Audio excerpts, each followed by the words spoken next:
How's it going, everyone? Welcome back to the channel. My name is Liban. Got a new reaction for you. It's the extended gameplay video for Hell Is Us. If you don't know what this is, it was recently announced at the PlayStation State of Play. They held maybe, I don't think it's even a week ago.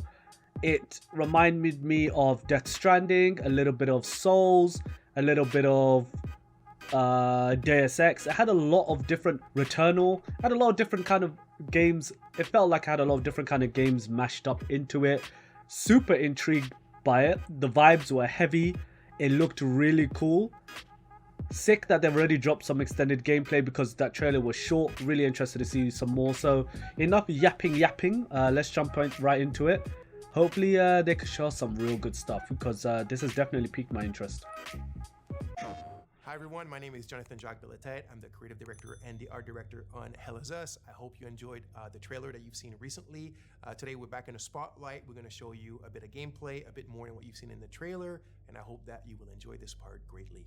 All right, so let's start with the basics. Alpha footage. Okay, yeah. So it's pretty early still. In 2025, it's for pretty much everything. So oh, Xbox next year. Series Okay. X, PlayStation 5, and PC. So the game is a bit of a take back to games from the 1990s. We're a team of passionate people. The average on the team is like 20 years of development experience. So we're from a different generations, and we have a lot of love for how the games in the 90s were made and 20 years average development. That's quite a bit. Especially the fact that there was no hand holding, there was no silver plattering. You kind of had to figure stuff out by yourself.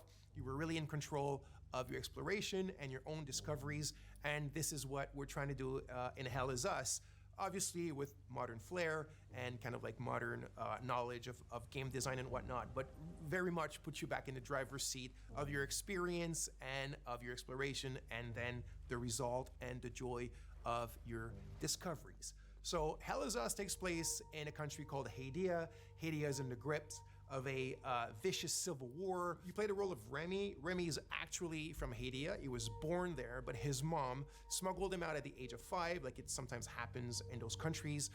And what I mean by that is Hadia is a hermit state, is a turtle state. It's completely closed off on itself. Nobody goes out. Yeah, you could tell it's early because like a lot of the animations are not as smooth as they could be, but that's fine. Like foster system in Canada. He's always wanted to come back to Hadia. He wants to find his parents again. He wants to kind of like visually it still looks really good. Questions for them. He understands why they abandoned him, but yet abandonment is pretty much the biggest trauma that a child can have. And there's like a loop that hasn't been closed properly for him towards this situation and his parents. When the game starts, Remy has finally been able to infiltrate Hadia during the brutal civil war that I was talking about. Remy is a ON peacekeeper. He quit his post, he went AWOL, infiltrated the country, and this is where the game starts. Remy remembers 2 things, and that means the players remember 2 things.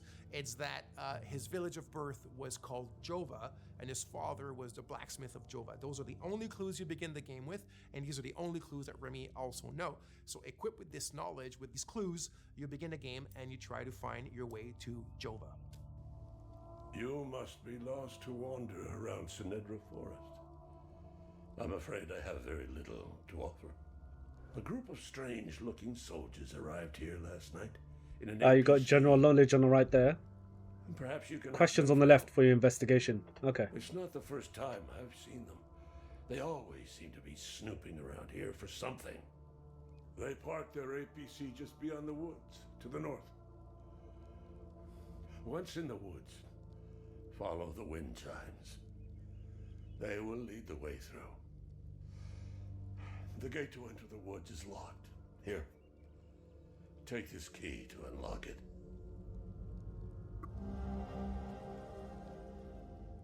Okay, so let's talk about this design philosophy that I've mentioned earlier, which is, I said the word silver plattering is something that I had been thinking about for quite a few years, and the team as well, which is if you look at modern day or contemporary adventure games and RPGs, pretty much everything is given to you on a silver platter. What I mean by that is when you explore, everything appears in front of you. You have your compass on top of it. Oh, right. So you have your map. You kind of know where you have to go. The caves and all the cool stuff around you and the towers and this and whatnot. It just appears magically, and you have your map and you have your mini map and you have your quest markers and you have your objective markers, and you can drop your own markers, and you have your quest journals, and it just never ends. And if you think about it, what happens with that is that you're not truly exploring. You're just kind of like flying by wire. And when you find something, it's not really your discovery. It was kind of handed to you on a silver platter. So what you're looking at now is we're having a discussion with a bloke named Ernest Cadell. He's telling us certain information, and then he tells us it's quite far. You need to hitch a ride. You might find people that are willing to give you a ride. It's up to the north of my house, so you're gonna have to use your compass, but your real compass, right, with the coordinates on it, north, south, east, west, blah, blah, blah, and follow that. And he tells you that in the Lost Woods, in order to find your way out, just follow the wind chimes. He says, I've attached them there for my kids when they were young because they kept on getting lost in those bloody woods. And then he tells you, follow the sound of the wind chimes and you'll find your way on the other side of the woods. That's how we do it. It's very organic. It's very realistic. You know, someone in real life could have. That told sounds you really the cool, exact man. same thing. So the environments, the visuals. I of would the game imagine are not though just there that to illustrate, there but probably they're to would be an communicate. option You need for to play like the game, you need a to open your eyes, you need to open standard your kind ears of to what UI, NPCs tell you, maps, and things you'll like find your that way, if you wanted you'll it. discover things, and you will truly Or open they, up your or they could go discoveries like and full the out great and just be joy like, nah, that this is the way the comes game has to with be that. played. Because it's truth, it's facts. It's like back in the day, you just had to figure it out, man. But this will give you, So this here's kind of another like scene, gameplay another thing will probably give you a section that chance we to like consider think part more. of our player plattering philosophy. So here's a puzzle, and there's obviously a solution to the puzzle, but nothing eventually is going to tell you, you know, if the player ends up kind of like taking a bit of time to find a solution. There's not going to be any artificial kind of ways that are going to help him or tell him what to do. Remy's not going to start talking to himself, or i.e. talking to player with, you know, little clues and whatever. It's really up to you to figure them out. And in the way that the player plattering is inserted in this, we have a good example here with your trusty drone named Cappy. By the way, you can tell now that Remy has his poncho and he has his sword and he has his drone. So it's after he's acquired them, right? Because at the beginning of the game, you saw he was not dressed like that. Now there's a reason why he ends up dressed like this. There's a reason why he needs these things, this equipment, but we don't need to get into these details today. So anyway, there's an ancient language in the country and you kind of find it throughout the game. And the drone has a software, one of his many softwares, and this specific one can translate the ancient language. So this puzzle, the way that it works, you need to kind of like explore and observe your environment around this specific puzzle in order to find the clues on how to solve it. You need the drone, your trusty Cappy, his name is Cappy, also there's something behind that of course, and you translate those old texts. It gives you little passages of a poem or a psalm or something like that, and through what they tell you and the order in which they seem to have to be pieced back together, you find your clues on what this puzzle does and how to solve it. So again, the players are kind of like just led to their own devices, but things are there, the answers are there, and you have to explore. And again, I repeat it, you have to open your eyes and open your ears, and you'll figure it out. No hand holding. No hints, no... everything's there.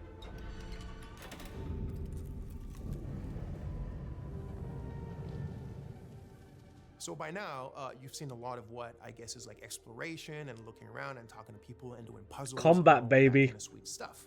But if you've seen the trailer, you of course notice that there's another big aspect to the game, which is third-person melee combat. So we like to say that the game is 50% exploration and 50% combat. The game is not at all only about combat, and it's definitely not at all just walking around and figuring stuff out. It's the combination of both, and we also think that the way that we've combined them is quite refreshing and quite unique in Hell Is Us. So, like I said, combat is an integral part of the game. Oh, it's that I do thing wanna from the emphasize trailer. now that we're not a Souls-like game. The game is a lot more mid-core. It's have fun, get in it, and hack and slash. It doesn't mean it's easy. It's not overly hard. There's a learning curve. There's subtleties. There's little things that we've invented just for the flair and the flavor of Hell Is Us. It's very crunchy. I think the friction is pretty good. And, Oh, I he hope you charged the enjoy it. heck out of that. So there's a wide variety of enemies in the game. So we have kind of like the more common enemy type, which we call the Hollow Walker. So it's these kind of humanoid, bipedal, white enemies that you can see here with the holes in their faces and their chests and whatnot. So obviously there's a reason why they're called Hollow Walkers, and there's different types of them and different kind of tiers of strength and powers. But when you're facing pretty much the biggest threats in the game, it's what we call like a dual entity. So it's like a Hollow Walker has a haze inside of it. So it's when the haze is present. I'm not going to get into the details right away of what the haze represents. It's all part of the lore and what you will figure out in the game. But when you're facing a combo like these dual entities, and it can go to like 3 of them, 4 of them, there's the herders, there's the fervents, and different types like that. But that's when you really need to master the combat system. That's when you start having to use all the tools and techniques at your disposal. The drone has tons of skills to upgrade it, and the drone is very much your little sidekick to help you in fighting multiple enemies at a time. He's not a sidekick. I wonder if you can dual wield. He has an AI. He's very much a drone that has its own protocol to do this crowd management during the combat. So you have your different weapons, you have your limbic skills, attack to weapons, which is basically you consider as your magic, even though in the game it's not considered magic, there's kind of like a scientific base to them. But that's when you really need to master all the little subtleties of the combat system, use all the tools in your arsenal and at your disposition, and get in the melee with these kind of dual or triple or quadruple entities and being able to manage them and be victorious. So like I mentioned, here specifically, you can see a combat against a limbic entity that has multiple hazes attached to the Hollow Walker. That's when it gets really complex, it gets very overwhelming because you're alone, but you got your trusty little Cappy. So you need to use its skill. So for example, Cappy has a skill where you can distract an entity, either a haze or a Hollow Walker. You can use the forward charge, which is one of my favorite. You also have the Typhoon. You have the super dash skill, which is another one of my favorites. So you can start dashing sideways, forward, backwards, really, really fast. It gives you like this Japanese action game style. And then you also have your limbic skill. So you need to find the glyphs in the game and you need to attach them to your weapons. And this is when you start getting powers that come from these weapons that allow you to take these enemies in much more powerful and kind of like impressive ways. So that red thing's like a core sound effects all come together and give that links them together in a way that we all like and love. Okay, so now let's take a little pause from the combat and let's go back to the investigation and the exploration. So, like I said, there's no silver plattering. There's none of these kind of like fly-by-wire. It's up to you to figure out what your kicker is. What I mean by kicker is what you're supposed to achieve at this specific moment, what you're actually looking for, where to look for it, and how to look for it, right? Remy and the players are at a ratio of information which is 1-1. It's in Akasa Marshes. It's quite a ways from here. So one of the tools that we're providing you to still kind of help you a bit and manage this 1-1 kind of like knowledge ratio is your data pad. Think of it as a bit your investigation wall, if you want, but in a digital 90s format. So your clues, your leads, the important people that are related to your investigation, trying to find your parents and a lot more eventually, are all stored here. They're linked together by the relationships, and now it's up to you to go and investigate about them.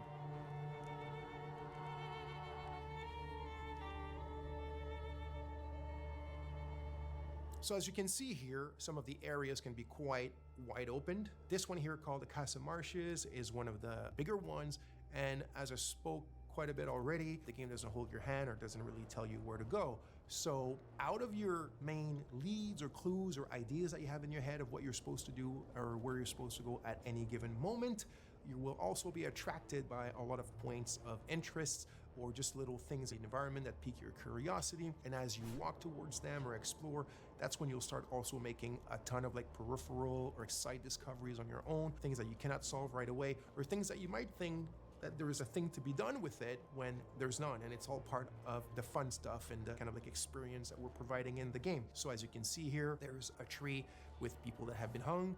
Like I said, this takes place during a very vicious civil war between two different ethnicities in the countries that are still basically the exact same people. And you found this tree. It's actually not part of the Golden Path or not part of something tremendously important in the game, but there's still something around it. There's still something to be found, and it's probably linked to more stuff that you can do in relation to it. But that you had to do your own exploration to find it. Like a side quest. Even more of your own exploration and investigation to figure out what it's linked to and what you can do from it if you want.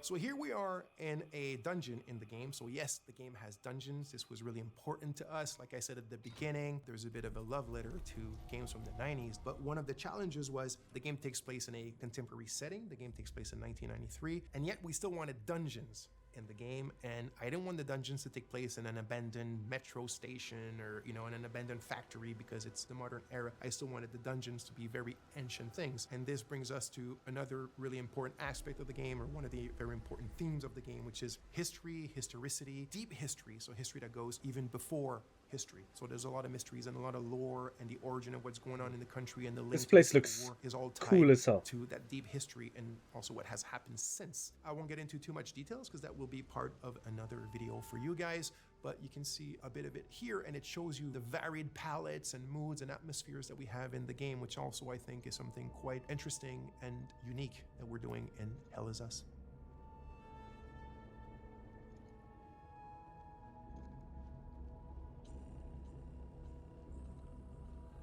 Thanks a lot. Thanks for being with us. I hope you enjoyed it. I'm extremely grateful to That was have you really guys bloody following cool, us, man. the team as well. So just to repeat, the game Hell Is Us will be released in 2025 as Xbox Series, PlayStation 5, and PC. And there's a lot more coming soon about the game. This is just the beginning. We'll explain other aspects of it and get into sometimes a bit of the minutia. So stay tuned and speak to you soon. Thank you. Sweet. Hell Is Us. Okay. Alright. So that was the Hell Is Us extended gameplay. It's always interesting to hear from a dev when they speak about allowing exploration in their games to be as natural as possible. And that's something they are clearly focusing on in Hell Is Us.